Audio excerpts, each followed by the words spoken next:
podcast. Kerri, haven't spoken in about a week. How's it going so far? Yeah, it's going good. We're getting some really good games together, and we're playing really well and feel comfortable. How confident are you heading into later in the week, which is a part of the week that you've kind of excelled over the past couple of years? Yeah, we're definitely really confident. Every game we're getting better and better, and that's what we're striving for. So keep learning the ice and just staying focused out there. Yeah. Are you ready for a break? Is it going to help you because you got the break before the last draw? So is that going to really help you? I guess, yeah, and extra rest is always good. So we'll be taking advantage of that. A bit of a statement win, perhaps, for you guys. How do you feel after that one? Yeah, it feels nice to get 2 wins in a row. We obviously got off to a slow start, but we had kind of a tough schedule to start. We knew we're going to play a lot of the top teams the first 4 games, and unfortunately the record wasn't great, but it's nice to finish a day with 2 wins. And certainly, how do you carry that momentum into the rest of your week? Yeah, we want to finish strong. Want to finish as high as we can. So we're hoping for 2 more wins the next 2 days. Rachel, perhaps you can answer this one. Can you tell me about the jar of pickles? We were telling her to bring it, but she was refusing to bring it over here. Well, like all pregnant people like pickles, so we thought it was only appropriate to have it behind her bench. Can you take me through your mindset as you score? You get up to the early 4-0 lead. Oh, okay. Well, it's the opposite of our game this morning when we got down 4-0 early. So it was a big win in our books. We wanted to start out stronger. And we were able to do that, like come out awake and firing. And obviously it's nice to get out to a little bit of a lead, but the game's so long, so you cannot let up at any point. Shelley, notice that on the scoreboard, you did a really good job of controlling the area of play and limiting Manitoba's opportunities. Can you talk more about your strategy and how you approach that? Mine? Well, can you speak on behalf of the team? Just follow the Skip's lead.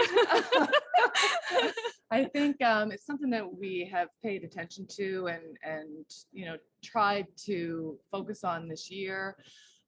Just really trying to keep it open when we had opportunities, take chances. And this game, we focused, we made some shots when we needed to, and put a little bit of pressure on the other team, and it worked out for us. Shelley rocked the tick shots. Woo! Obviously, you're still in the mix. What's going to have to happen over the next 3 draws for your team to perhaps get on a winning streak and work your way into that playoff scenario? Yeah, well, we have 1 game tomorrow, and we just need to come out strong like this again, and then figure out why we've been struggling in the morning game. So we'll try something a little different Thursday morning to make sure we don't come out flat again in the morning, because that's when we've had our 2 losses so far. So there's no reason why we can't play like we just did. And if we can play that well, then we can hang in there and win any game. So it's just being consistent, and we just have to believe that that's what our job is to do. It's getting momentum. Yeah. But it didn't look very good for you after 9, and you get a 3 to win. Are those the kind of ends now that you're getting that you never used to get before? You need a big end to win, and you got it tonight, but you never used to get before.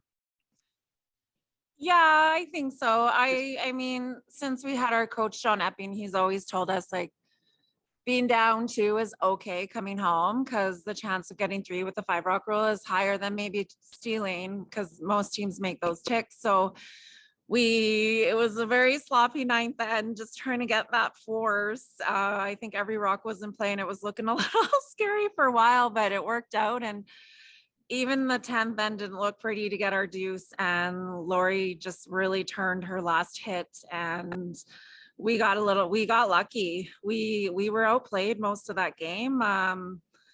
Jo started not off playing very well, and then she turned it around the second half, and she just hung in there, and we hung in there as a team. And yeah, it just, yeah, I don't know how we won that game, to be honest. We just hung in there. I think our experience helped so much. At 4-1, you must feel you got like one hand wrapped around the playoff spot. Or do you feel that way? We still have to play Team Canada, Team Alberta, and Team BC. Everyone was picking those 3 teams to come out of our pool. So we know that we're right where we want to be. We have 1 game tomorrow, Team Canada. So today was our first 2-game day. I'm not going to lie, we're a little tired. So we're going to be able to sleep in tomorrow and come out hard against Team Canada and try to give them a good game. I know they're playing really well and they're the team to beat right now. So we're just taking it one day at a time still. But yeah, we feel like we're right where we want to be. We're in a really good position. We're really happy about it. I gotta ask you, how important is a win like this evening? You just mentioned it was basically a quote unquote lucky win, if you will. You got some breaks there and you took advantage of them. Just wondering, how important is it to get those kind of wins when, you know, like you said, you're gonna have to do some heavy lifting to end the round robin against all the teams you're up against? Yeah, that was really big. Our goal was to try to be 5-0 heading into these last 3 games. And we didn't play well against Nova Scotia in our first game. So we're happy with a 4-1 record. And we know we're going to have to try to win the 2 out of 3 of our games to even have a chance. So yeah, we just feel really fortunate that we were able to hang in there tonight, because we were chasing those Quebec girls around the ice like crazy tonight, just trying to hang in there. They were curling really well. And like I said, with Joanne and I at the back end, I just sometimes feel like our strategy really can win us games here right now. So against the younger teams. So yeah, we're just really happy we pulled that one out. It was big day for us. How important do you think is for athletes like you, Kerri, other athletes across the board, to relate to Indigenous athletes coming up? Yeah, this year I've been a lot more open about being Indigenous and talking a lot about reconciliation and trying to be a voice for those that don't have a platform like our team does. So as a team, we've really learned a lot and tried to be more open. And I really feel like my brothers as well, Jamie and Kevin, and I, we just try to be a good role model for all the Indigenous kids in the North and even non-Indigenous kids. Like, we just want people to know that in the North, you can make it if you work hard and dream big. And yeah, like to see us on national television on TSN, I think they got really excited because Margot and I worked a lot with the junior program in Yellowknife, and it's just, we want these kids to dream big. You said that this year you decided to speak up. Is that just as times change, people are more willing to speak about this, or in the past maybe you just didn't want to, or you didn't feel comfortable? Yeah, I think as I've gotten older is what's changed. I'm 44 years old and I never really wanted, to talk about anything that would cause conflict. And I just made a promise to myself I would speak up more. And everyone wants to learn and how to move forward and how to reconcile. And I've had a lot of good conversations with my Southern teammates. They reach out to me and I really like it. Everyone wants to learn and everyone's open to learning.